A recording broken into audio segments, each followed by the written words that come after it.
beda antara infak dan sedekah. Menginfakkan harta mereka untuk menghalang-halangi manusia dari jalan Allah. Yang terbaik, yang paling Allah sukai, itu yang terbaik. Itu agama yang paling benar, agama yang paling tidak ada pertanyaan, tidak ada keraguan, tidak ada syubhat di dalamnya, tidak ada keraguan benar atau tidak benarnya. Kenapa harus berkelompok baru baca Al-Quran?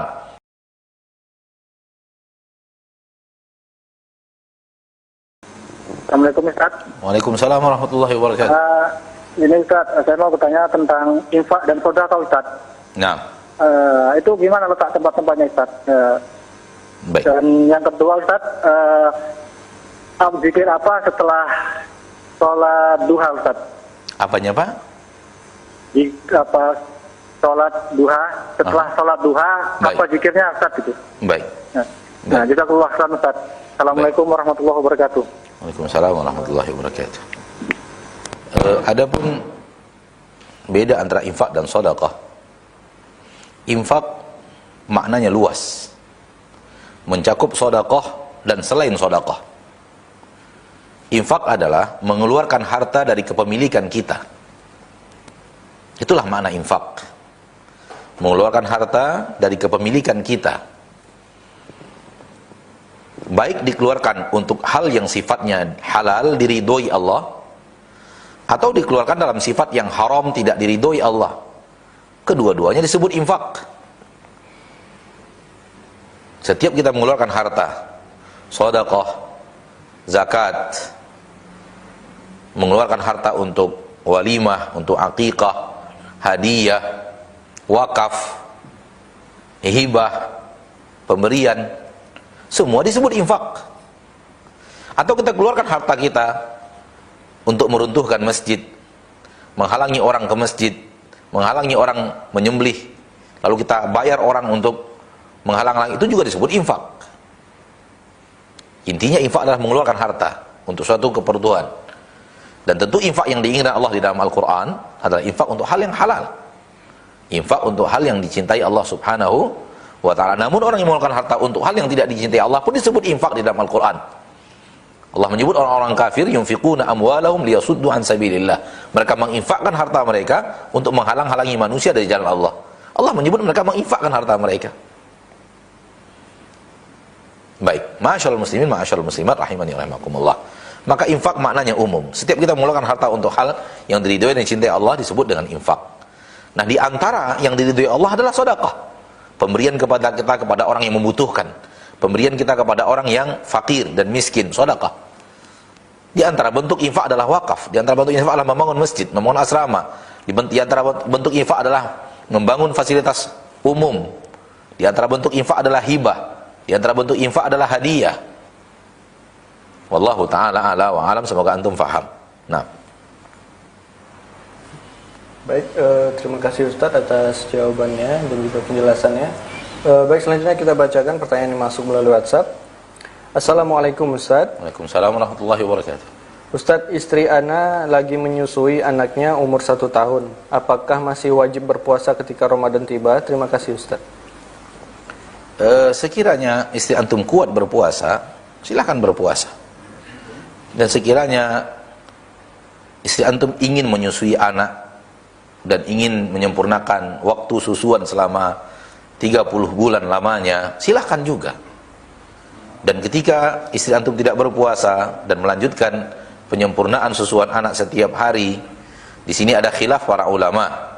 Sebahagian mengatakan qadha dan fidyah. Sebahagian mengatakan cukup fidyah dan tidak perlu qadha. Dan ana sampai saat ini, wallahu ta'ala alam, lebih condong kepada pendapat yang mengatakan cukup fidyah, tidak perlu diqadha. Wallahu ta'ala ala wa alam bisawab. Nah, syukran Ustadz atas jawabannya serta penjelasannya. Jazakallah khairan. Baik, selanjutnya kita bacakan pertanyaan masuk. Assalamualaikum warahmatullahi wabarakatuh. Waalaikumsalam warahmatullahi wabarakatuh. Afwan Ustadz, ana izin bertanya. Ana punya anak yang bernama Raihana. Ada yang bilang katanya nama anak-anak yang tersebut kurang baik karena Raihana itu bagai perumpamaan seorang munafik yang membaca Al-Quran, yang mana baunya harum tapi rasanya pahit.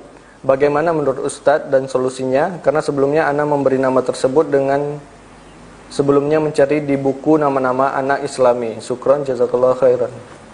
Sejauh yang ana tahu, raihana maknanya bagus. Raihana adalah secara bahasa Arab, raihana adalah sebuah aroma yang wangi. Sebuah aroma yang wangi. Maka nama raihana secara makna tidaklah salah untuk diberikan kepada anak, nama yang bagus. Lanjutkan, wallahu taala. Nah, syukran Ustaz atas jawabannya, semoga bisa dimengerti untuk yang bertanya. Baik, selanjutnya sudah ada penelpon yang masuk. Ya, halo, assalamualaikum. Waalaikumsalam Ustaz. Ya, dengan Ibu siapa di mana? Dengan Bu Reno di Bangkinang Ustaz. Ibu Reno di Bangkinang. Silakan Ibu pertanyaannya. Iya, ini Ustaz mau bertanya Ustaz. Ini saya kan ada masuk grup WA untuk khatam Quran 1 kali seminggu 1 juz Ustaz. Jadi pas khatamnya hari Jumat gitu. Dan pas khatam baca doa Allahumarhamna bil Quran waja'alhu lana imaman dan seterusnya Ustaz. Ini apa hukumnya Ustaz? Terima kasih Ustaz. Assalamualaikum warahmatullahi wabarakatuh. Waalaikumsalam warahmatullahi wabarakatuh. Saya tidak akan jawab pertanyaan Ibu. Namun saya hanya mengarahkan Ibu, daripada ikut grup WA seperti itu, lebih baik kuatkan tekad, kuatkan niat, kuatkan tekad membaca Al-Quran sendiri. Ya, mungkin sehari setengah juz, sehingga butuh 60 hari untuk mengkhatamkan Al-Quran. Daripada grup-grup WA seperti itu, ya, lebih baik kita membaca Al-Quran sendiri. Lebih baik kita membaca Al-Quran sendiri. Kalau Ibu tidak sanggup setengah juz, satu hari seperempat juz. Seperempat juz, 5 halaman, 2 lembar setengah. Aktifkan terus setiap hari.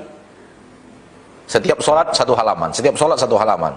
Subuh 1 halaman, zuhur 1 halaman, asar 1 halaman, maghrib 1 halaman, isya 1 halaman. Sehingga 1 hari itu seperempat juz.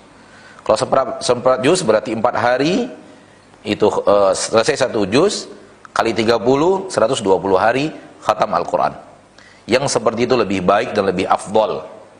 Yang seperti itu lebih baik dan lebih afdol daripada ikut grup-grup seperti yang Ibu tanyakan, ikut one day one juz one day dan program-program lainnya.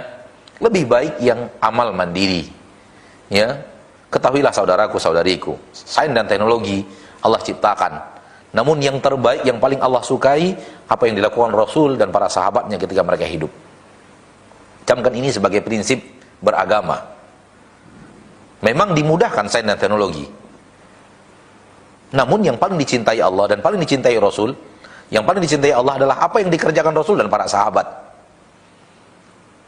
Dan Rasul dan para sahabat ternyata mengkhatamkan Al-Quran masing-masing. Bukan membuat sebuah bentuk grup, satu orang baca 1 juz, nanti seorang baca 1 juz, satu pekan khatam Al-Quran dan semacamnya. Seperti yang Ibu tanyakan, saya tidak tahu bagaimana programnya. Ya, saya juga tidak pernah ikut program-program yang seperti itu. Tapi yang terbaik adalah apa yang Nabi lakukan, apa yang Rasul lakukan, dan apa yang sahabat-sahabat Rasul lakukan. Itu yang terbaik. Itu agama yang paling benar, agama yang paling tidak ada pertanyaan, tidak ada keraguan, tidak ada syubhat di dalamnya, tidak ada keraguan benar atau tidak benarnya. Maka lakukan seperti itu. Kalau memang Ibu ingin one day, one juz one day, boleh, silakan.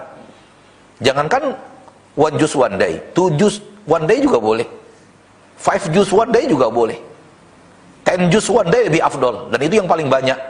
Yang paling afdol 10 juz 1 hari. Jangan lebihkan. Sehingga khatam dalam 3 hari. Maka lakukan untuk diri sendiri. Lakukan untuk diri sendiri, dan jangan kita ada orang baru semangat, nggak ada orang kita lemah dan tidak bersemangat. Semangat dari diri sendiri itu yang terpenting. Semangat untuk mengamalkan agama sendiri, untuk ke pahala sendiri, dan beramal tidak ada orang, itu yang lebih baik dalam agama kita. Kenapa harus berkelompok baru baca Al-Quran? Kalau tidak berkelompok berarti Al-Quran kita kemanakan? Al-Quran harus menjadi menghias hidup kita hari-harian. Maka saya tidak mau menjawab yang tadi, Namun saya mengarahkan kepada yang lebih afdol, yang tidak ada keraguan sedikit pun di dalamnya, tidak ada keraguan akan kebenarannya, tidak ada syubhat dalam masalahnya, yaitu baca masing-masing. Tekadkan dulu berapa. Saya mau 1 juz 1 hari, silahkan. Berarti 30 hari khatam.